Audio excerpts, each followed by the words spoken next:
उत्तराखंड में स्वतंत्रता सेनानियों को मिलने वाले आरक्षण में फर्जीवाड़े की आशंका जताई गई है। खास बात यह है कि मामले की गंभीरता को देखते हुए मुख्यमंत्री पुष्कर सिंह धामी ने एसआईटी जांच के आदेश दे दिए हैं। आखिर कैसे किया गया फर्जीवाड़ा, देखिए इस रिपोर्ट में। उत्तराखंड में आरक्षण का लाभ लेने के लिए फर्जी प्रमाण पत्र बनवाने से जुड़ा बड़ा मामला सामने आया है। स्वतंत्रता सेनानी उत्तराधिकारी परिवार समिति ने मुख्यमंत्री को इस संदर्भ में शिकायत की, जिसमें ये अंदेशा जताया गया कि राज्य में स्वतंत्रता सेनानियों को मिलने वाले आरक्षण के लाभ को पाने के लिए कुछ लोग बड़ा फर्जीवाड़ा कर रहे हैं।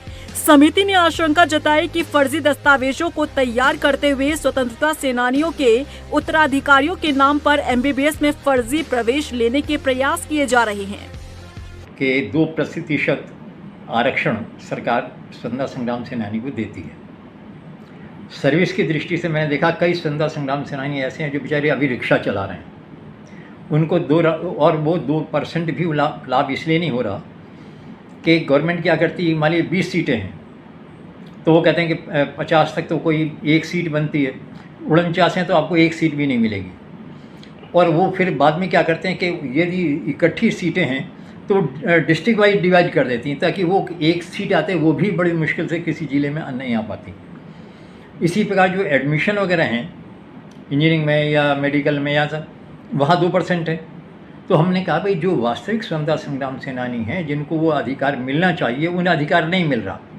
ऐसे फर्जी लोग जो सर्टिफिकेट लेकर आ जाते हैं उनको सुविधा नहीं मिलनी चाहिए। राज्य में स्वतंत्रता सेनानी की पहली और दूसरी पीढ़ी को सरकारी कॉलेज में प्रवेश और नौकरियों में 2% आरक्षण देने की बात कही गई है और इसी आरक्षण को पाने के लिए फर्जीवाड़ा होने की आशंका जताई गई है। वहीं मुख्यमंत्री पुष्कर सिंह धामी ने खुद इस मामले को गंभीरता से लेते हुए मुख्य सचिव को तुरंत एसआईटी गठित कर जाँच करवाने के आदेश दिए। वहीं इस मामले पर बीजेपी विधायक विनोद चमोली का कहना है कि एसआईटी जांच में जो भी दोषी पाया जाएगा उसके खिलाफ कड़ी कार्रवाई की जाएगी।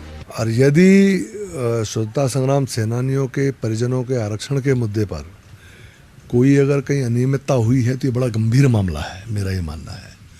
और जैसा आप बता रहे हैं कि मुख्यमंत्री ने स्वयं एसआईटी गठित की है, तो निश्चित तौर पर अगर उसमें कोई अनियमितता सामने आएगी तो जो लोग उसके लिए जिम्मेदार होंगे उनके ऊपर में कड़ी कार्रवाई होगी, क्योंकि ये किसी भी कीमत पर ये टॉलरेट नहीं किया जा सकता है, असहनीय चीज़ होगी और इस पर बहुत सख्त कार्रवाई करने की आवश्यकता होगी।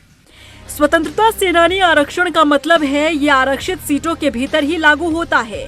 उदाहरण के लिए यदि किसी मेडिकल कॉलेज में 100 सीटें हैं और 3% स्वतंत्रता सेनानी आरक्षण है तो 3 सीटें आरक्षित होंगी। लेकिन उत्तराखंड में जिस तरह से समिति ने फर्जीवाड़े का अंदेशा जाहिर किया है उसे लेकर मुख्य विपक्षी दल कांग्रेस ने भी सरकार पर सवाल खड़े किए हैं।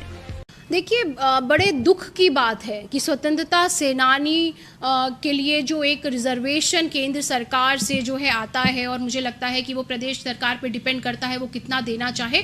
अगर एक स्वतंत्रता सेनानियों के जो डिपेंडेंट हैं उनके अगर आरक्षण पे इस तरीके का फर्जीवाड़ा होगा तो ये प्रदेश की जो व्यवस्था है, कानून व्यवस्था है, इस पे भी बड़ा सवाल उठाता है। स्वतंत्रता संग्राम सेनानी के आश्रितों को चिकित्सा शिक्षा में आरक्षण का प्रावधान है, लेकिन ये राज्य और संस्थानों के नियमों पर निर्भर करता है। कुछ राज्यों में स्वतंत्रता सेनानियों के बच्चे, पोते पोतियों और कभी कभी नातिन को भी आरक्षण का लाभ मिलता है। हालांकि ये आरक्षण आमतौर पर क्षैतिज आरक्षण होता है, जिसका मतलब है ये आरक्षित सीटों के भीतर ही लागू होता है।